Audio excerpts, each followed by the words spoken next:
Today's Ayurveda के lecture में आपका स्वागत है। आज का जो सेशन है वो पदार्थ विज्ञान के बारे में डॉक्टर दीपांजलि जाधव मैडम आपसे शेयर करेंगे।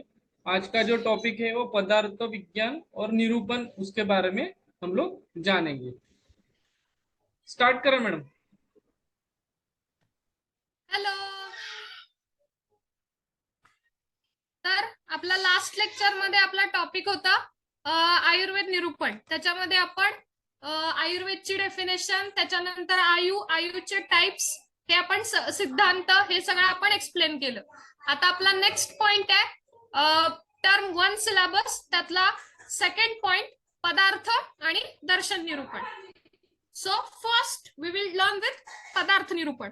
पदार्थ पदार्थ हा शब्द दोन वेगवेगळ्या शब्दांनी बनलाय। पदार्थ इज मेड ऑफ पद किंवा मराठी आणि हिंदी असं पद प्लस अर्थ। Okay okay sir. सो पद प्लस अर्थ, these two words made the word पदार्थ। आवर सब्जेक्ट नेम, आपल्या विषयाचं नाव आहे पदार्थ विज्ञान, त्यातला पदार्थ म्हणजे काय हे आपण पहिल्यांदा समजून घेऊ। सो पदार्थ, पद प्लस अर्थ। पद मीन्स पदमचा वर्ण समूह। पद मीन्स पदमचा वर्ण समूह। पद, what are the varnas, what are the letters you will learn in Sanskrit. वर्ण, त्या वर्णांचा समूह, त्याला म्हणायचं पद। आता तुम्ही क वर्ग, च वर्ग, ट वर्ग, त वर्ग, जे काय तुम्ही शिकता, what ever you will learn, क वर्ग, च वर्ग, if you will make the samuha, you will make the group of that varna, it is called as pada।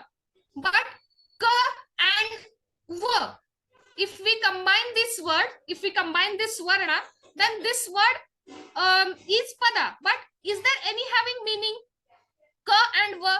No। so the meaningful samuha of the varna is called as pada।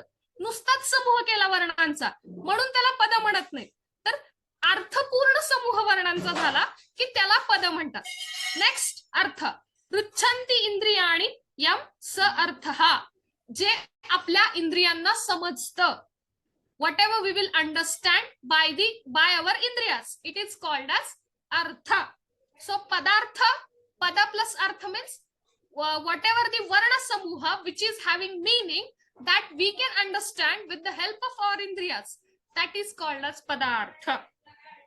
पद असा वर्ण समूह की ज्याचा अर्थ आपण आपल्या इंद्रियांनी perceive करू शकतो किंवा घेऊ शकतो, त्याला म्हणायचं पदार्थ।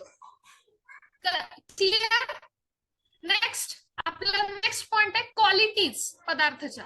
अशी कुठले गुण आहेत की ज्या गोष्टीमुळे, ज्या तीन जे बेसिक गुण आहेत, त्या तीन बेसिक गुण असतील तर आणि तरच आपण त्याला पदार्थ म्हणू शकतो। These three are the basic qualities of the पदार्थ। फर्स्ट वन, अस्तित्व, which is having existence। second, abhidheyatva, which is having name or identity। third, gneyatva, having qualities with the help of which we can gain the knowledge। पहिलं अस्तित्व, ज्याला existence आहे, काहीतरी ते असला पाहिजे एक्झिस्टन्स त्याला, तरच त्याला आपण पदार्थ म्हणू शकतो। आपल्या पदार्थ विज्ञान मध्ये अजून एक क्वेश्चन असा विचारला जातो, अभाव हा सातवा पदार्थ म्हणून ग्राह्य धरला जातो की नाही? कॅन वी कन्सिडर अभाव ऍज द पदार्थ, सेवेंथ पदार्थ? So Ayurveda has not considered अभाव ऍज अ सेवेंथ पदार्थ। आयुर्वेदानी अभाव हा सातवा पदार्थ म्हणून ग्राह्य धरलेला नाही। का? कारण अभावला कसलाही एक्झिस्टन्स नाही, अभावला कसलाही एक्झिस्टन्स नाही। नेक्स्ट, अभिधेयत्व, which is having name, which is having any identity. आता आपण जे षट पदार्थ बघतो, द्रव्य, गुण, कर्म, सामान्य, त्याला काहीतरी नाव आहे, त्याला काहीतरी आयडेंटिटी आहे। अभिधेयत्व, अभिधेयत्व मीन्स टू नेम समथिंग। ज्ञेयत्व, ज्ञेयत्व, having qualities with the help of which we can gain the knowledge। having qualities with the help of which we can gain the knowledge, म्हणजे अशा क्वालिटीज की ज्याच्या मदतीनं आपण नॉलेज घेऊ शकतो, ज्याच्या मदतीनं आपण नॉलेज घेऊ शकतो, अशा क्वालिटीज ज्याच्या मदतीने आपण नॉलेज घेऊ शकतो। जसं की द्रव्य, द्रव्याच्या क्वालिटीज आहेत ज्याच्यामध्ये कर्म आणि गुण हे समवाय संबंधाने राहतात।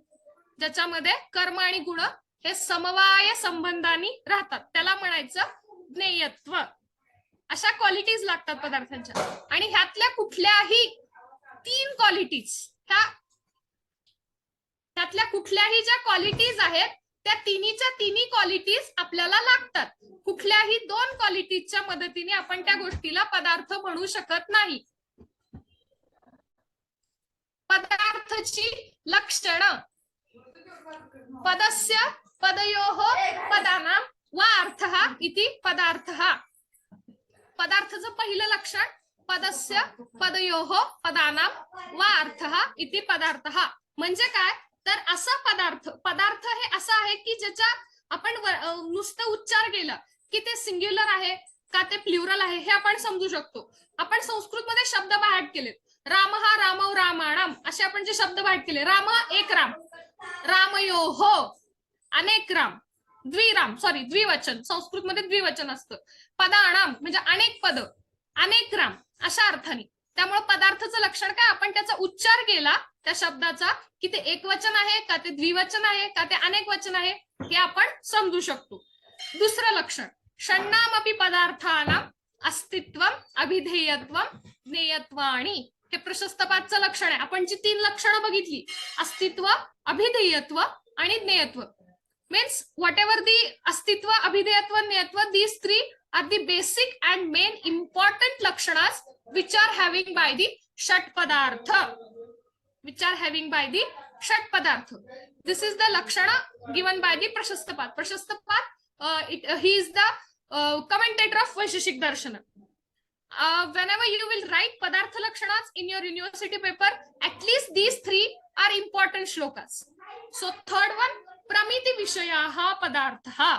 The Padartha means the Vishaya or the subject, Pramiti, which we can take the knowledge. ज्याचा आपण नॉलेज घेऊ शकतो अशी प्रमिती किंवा ज्याचा आपण नॉलेज घेऊ शकतो त्याला म्हणायचं प्रमिती. असा प्रमितीचा जो विषय आहे त्याला म्हणायचं पदार्थ.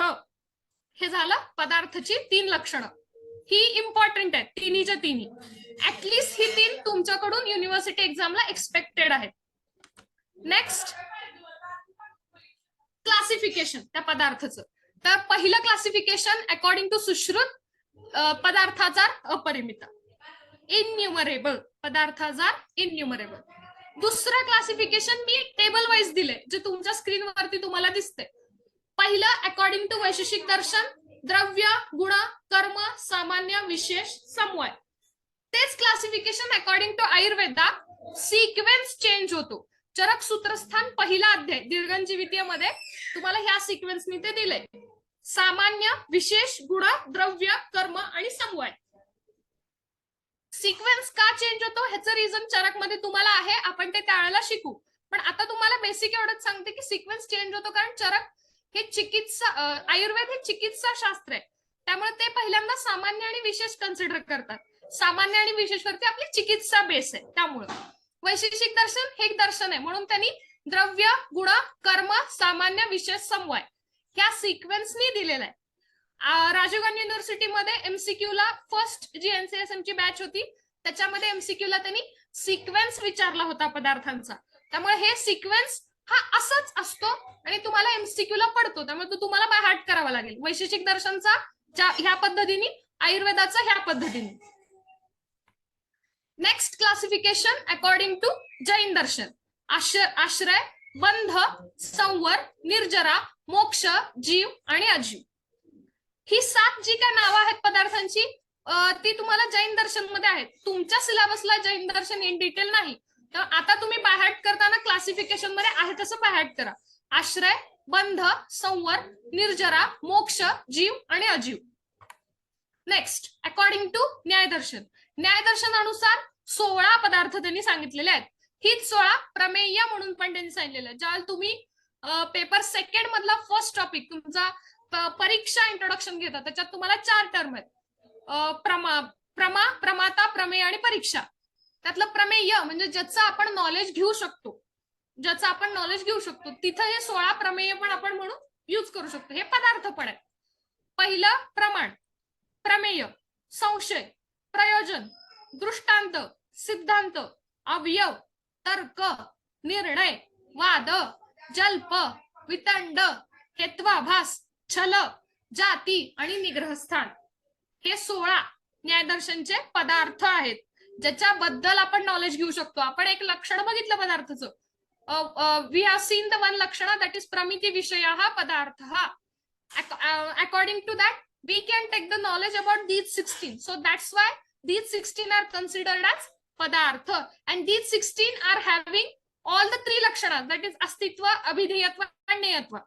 It is having existence, it is having identity, their own unique identity, and each padartha is having their own qualities also. For example, pramana. We have considered pramana total padarth vignan second paper, that is pratyaksha, anuman, upman, yukti. In detail we are having all pramanas. All pramanas are having their own lakshanas. Same. Next, according to Vedanta Darshan, atma padartha and anatma padartha. One by one, when we will see the darshanas, we will deal with that padarthas also. Next point is importance of padartha vignan. This is a long essay question. हा एक long एसेचा question आहे. Importance of पदार्थ विज्ञान. पदार्थ निरूपण पासून importance of पदार्थ विज्ञान पर्यंत तुम्हाला लॉंग एसे पडतात. कसं लॉंग एसेला क्वेश्चन येतो पदार्थ निरुक्ती, पदार्थ लक्षणाच आणि पदार्थ क्लासिफिकेशन. हा एक लॉंग एसेचा क्वेश्चन आहे. किंवा क्लासिफिकेशन ऑफ पदार्थ अँड इम्पॉर्टन्स ऑफ पदार्थ विज्ञान हा लॉंग एसेचा क्वेश्चन आहे तुमचा. ठीक आहे. तर इम्पॉर्टन्स ऑफ पदार्थ विज्ञान. आयुर्वेदाचं आपलं पहिलं एम स्वास्थ्य स्वास्थ्य रक्षणम. त्याच्यामध्ये आपण पदार्थ विज्ञानमध्ये काय शिकतो? व्हॉट वी विल लर्न षट पदार्थ आणि प्रमाण. सो षट पदार्थामध्ये द्रव्य गुण कर्म सामान्य विशेष समूह हे जे काय आपले पदार्थ आहेत. आता त्यातलं आपण जर पहिला द्रव्य घेतलं तर स्वास्थ्य रक्षण मध्ये कसं हेल्प होणार? तर पंचमहाभूत म्हणा किंवा जे काय आपलं मनस आहे त्याचा वापर आपण स्वास्थ्य रक्षणामध्ये करू शकतो. तर पंचमहाभूत सगळी द्रव्य पंचमहाभूतांनी बनलेली आहेत. जी काय तुम्ही चिकित्सेला वापरता, whatever the drugs we are using for चिकित्सा, that all are made up of पंचमहाभूता. So it will comes under स्वास्थ्य रक्षण. देन काल दिशा, we will take the medicines from specific directions, specific disha which are having more potency. Then we will collect the medicine in specific kala, specific time period. So it is also related. Then according guna, we are taking the medicines according to gunas. We are whatever the dinacharya, in dinacharya they have explained how when to collect the danta dhavana. दंत धावना, वो जो दंत धावन की जड़ रहती है ना, क्या बोलते हैं उसको, ट्विग. वो ट्विग कब कलेक्ट करनी है, कौन से पदार्थ की कौन से ट्री से कलेक्ट करनी है, दैट विल कम्स अंडर षट पदार्थ. देन उष्ण काल, जब शीतकाल हमारे शरीर में, शीतकाल में हम जब स्नान करते हैं, शीतकाल में स्नान करते हैं तो उसमें उष्ण जल से स्नान करना चाहिए. देन उष्ण जल से स्नान करना चाहिए. हमारे शरीर के ऊपरी भाग में हमें उष्ण जल नहीं यूज करना चाहिए. ये सभी स्वास्थ्य रक्षण के षट पदार्थ में आता है. प्रमाण, प्रत्यक्ष प्रमाण में हम कैसे यूज करते हैं? तो प्रत्यक्ष प्रमाण जो है बॉडी का जो हम यूज, बॉडी में जो हम पेशेंट हमारे पास आता है तो उसके बॉडी का जो प्रमाण है, मतलब बॉडी का जो प्रमाण है उसके संवहन वगैरह, वो सभी हम प्रत्यक्ष प्रमाण से देखते हैं. उसके बाद अनुमान प्रमाण, उसके बाद हम अनुमान प्रमाण से ये देखते हैं कि कैसे मतलब कुछ डिफिकल्टी है तो किस तरह से है, कुछ डिफिकल्टी है तो वो हम देखते हैं. देन युक्ति प्रमाण में हम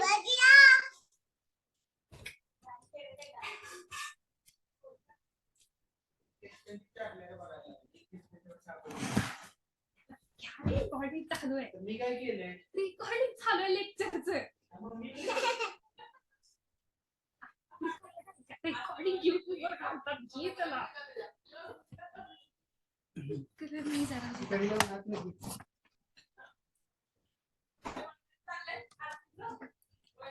सॉरी फॉर द डिस्टर्बन्स. युक्ती प्रमाण